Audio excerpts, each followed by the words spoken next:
একটা ছোট্ট বাচ্চা, নরম মাথা, মাটির কলসির ঘষা লাগতে লাগতে হঠাৎ দুঃখীর মাথায় একটা দগদগে ঘা হয়ে গেল। ঘাটা যত দিন যাচ্ছে বাড়তে শুরু করেছে, মা রক্ত, পুঁজ, এমনকি ঘায়ে পোকা পর্যন্ত হয়ে গেছে।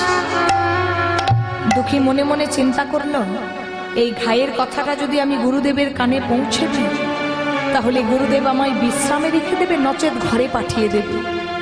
আর আমি যদি বিশ্রামে থাকি, তাহলে তো আমার কৃষ্ণ সেবা হবে না। আমি এক কাজ করি, একটা কাপড় মাথার ওপর পাগড়ি করে বেঁধে নিই, তাহলে আমার ঘাটা ঢাকা পড়ে যাবে, তার উপর কলসিটা রেখে আমি কৃষ্ণ সেবা করব।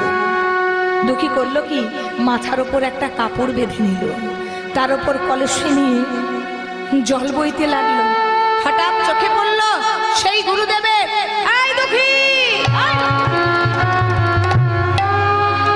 তোর মাথাতে ওটা কিসের কাপড় রে? গুরুদেব, গুরুদেব, হ্যাঁ, এটা আমায় প্রশ্ন করবেন না। এই বেটা, তুই সুখে কৃষ্ণ সেবা করছিস? তোর মায়াবী মুখটা দেখে আমি ভুলে গেছিলাম, ভেবেছিলাম তুই খুব সহজ সরল। না না, তুই যদি এখন থেকে এত দুরাচারী মিথ্যাচারী হোস, সুখে কি কখনো কৃষ্ণ মেলে রে দুঃখী? মাথা থেকে কাপড়টা শীঘ্রই খুলে ফেল। গুরুদেব, হ্যাঁ, আমার মাথার কাপড়টা যেন খুলবেন না। কি এখান থেকে কথার এত অবাধ্য? না জানি তুই বড় হলে কি হবি? সঙ্গে সঙ্গে গুরুদেব প্রধানিত হয়ে যেই না দুঃখীর মাথার কাপড়টা খুলে দিয়েছে, কি চমকে গেছে দুঃখী। দুঃখী, তোর মাথাতে এত বড় দগদগে একটা ঘা, এত পুঁজ, এত রক্ত, তোর গায়ে পোকা পর্যন্ত চড়ে বেড়াচ্ছে। হ্যাঁ দুঃখী, একবার মুখটা তোল বাবা, একবার মুখটা তোল। দুঃখী, তুই আমায় একবার বলতে পারলি না বাবা, তোর এই যন্ত্রণার কথা, তোর এই কষ্টের কথা? দুঃখী বলছে, গুরুদেব, আমি যদি আমার ঘায়ের কথা বলি তো,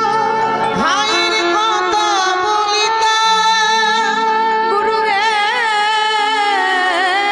আপনি আমায় বিশ্রামে রাখতে। গুরুদেব, বাবার মুখে শুনেছিস না, আমার বিংশ লক্ষ আমি নবলক্ষাংশ জলে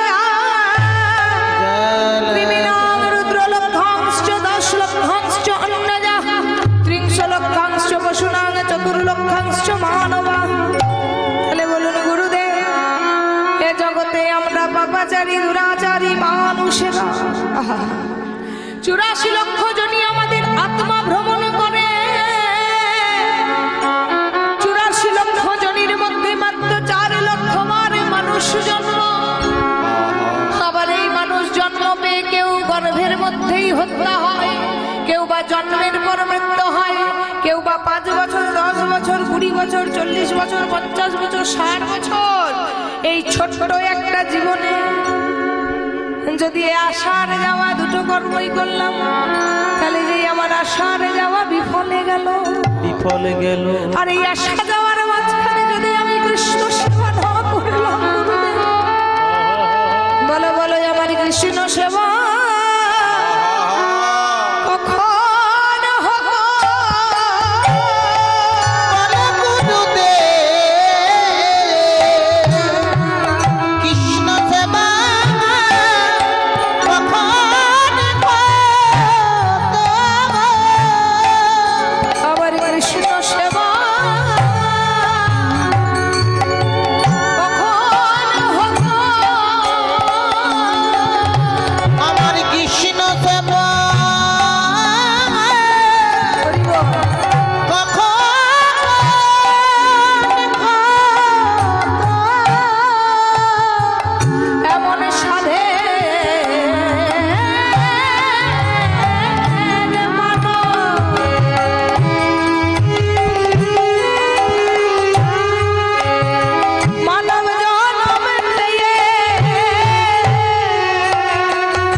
জনম পেয়ে বলো বলো ও গুরুদেব এমন সাধের মানব জনম পেয়ে বলো বলো ও গুরুদেব এমন সাধের জনম পেয়ে বলো বলো ও গুরুদেব এমন সাধের মানব জনম পেয়ে বলো বলো ও গুরুদেব এমন সাধের মানব জনম পেয়ে বলো বলো ও গুরুদেব আমার কৃষ্ণ সেবা কখন হতো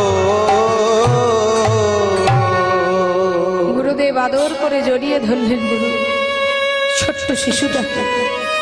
দুঃখী রে বাবা, তুই গর্ভ থেকেই শিক্ষা নিয়ে এসেছিস রে বাবা। তোকে দীক্ষা দেওয়ার মতন ক্ষমতা বা শিক্ষা আমার কাছে নেই। শোন বাবা, আজ থেকে তোর আমি গুরু হলাম, তুই আমার একনিষ্ঠ সন্তান, তুল্য শিষ্য। তবে আজ থেকে তোর নাম আর দুঃখী নয়, আজ থেকে তোর নতুন নাম দিলাম কৃষ্ণ দাস। কৃষ্ণ দাস, কৃষ্ণ দাস। দুঃখীর ঘাটা পরিষ্কার করে দিল, সেবা করলো তার গুরুদেব। দুঃখীকে কিছুদিন পর বলছে, বাবা দুঃখী, তুই আর এই নবদ্বীপে থাকিস না, চলে যা বৃন্দাবন। আমি কথা দিলাম অচিরেই তোর কৃষ্ণ কৃপা হবে। হরিবল। সেই দুঃখীকে বিদায় দিল নয়নের জলে, বলল, বাবা তোর অচিরেই রাধা কৃষ্ণ কৃপা পাবি। আমি গুরুদেব হয়ে আশীর্বাদ করে দিলাম। মনে রাখবেন, কারো মাথার ওপর যদি মা বাবার আশীর্বাদ থাকে আর গুরু কৃপা থাকে, তাকে কোনোদিন কেউ টলাতে পারে না। নিতাই গৌর হরিবল, হরিবল, হরিবল। তাই সেই কৃষ্ণদাস আজকে কৃষ্ণের নামটি মুখে নিয়ে নিয়ে চলে যাচ্ছে সোজা কোথায়? বৃন্দাবন। তাই চলুন সকলে একটু করতালি দিয়ে যাবো আমরা।